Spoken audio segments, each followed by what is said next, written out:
মুখ্যমন্ত্রীর ভাষণ শুনতে এসে নিঃশব্দে নিঃস্ব হলেন অনেকেই। বিস্তারিত রিপোর্ট।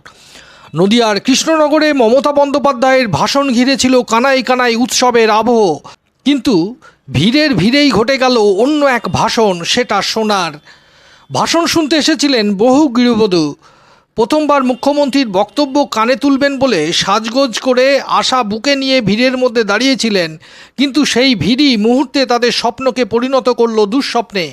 কারণ ভাষণ দেওয়ার আগেই নিজেরা নীরব থেকেও অসাধারণ দক্ষতা দেখালো একদল দুষ্কৃতী।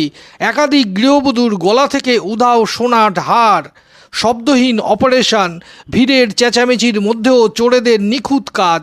কেউ টের পাওয়ার আগেই সোনা উবে গেল, ঠিক যেন জাদুকরের প্রদর্শনী। হারিয়ে যাওয়া গৃহবধূর চোখে তখন জল। কেউ বলছেন, জীবনে প্রথমবার মুখ্যমন্ত্রীর ভাষণ শুনতে এসেছিলাম, ভাষণ শোনার আগেই নিঃস্ব হয়ে গেলাম। আশা নিয়ে এসেছিলেন, কিন্তু ফিরে গেলেন হতাশা বুকে নিয়ে। ভাষণ শোনার আনন্দ বা রাজনৈতিক বার্তা সবই চাপা পড়ে গেল হারানো সোনার ভারে।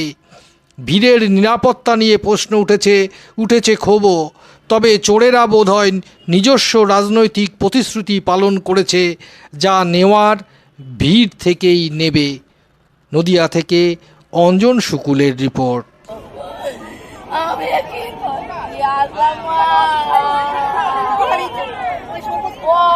তুমি কাজ কেন করছিলে? আমি তো কাউরে মোবাইলে অনেক ছবি তুলেছি। ও মা গো মা, এই কাজ করার জন্য লোক ছিল।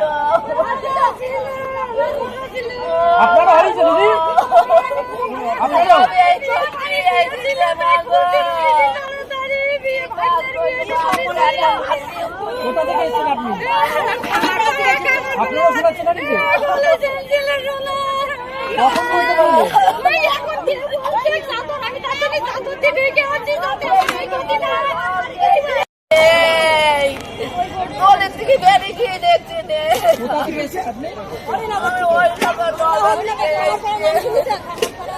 করিমপুর।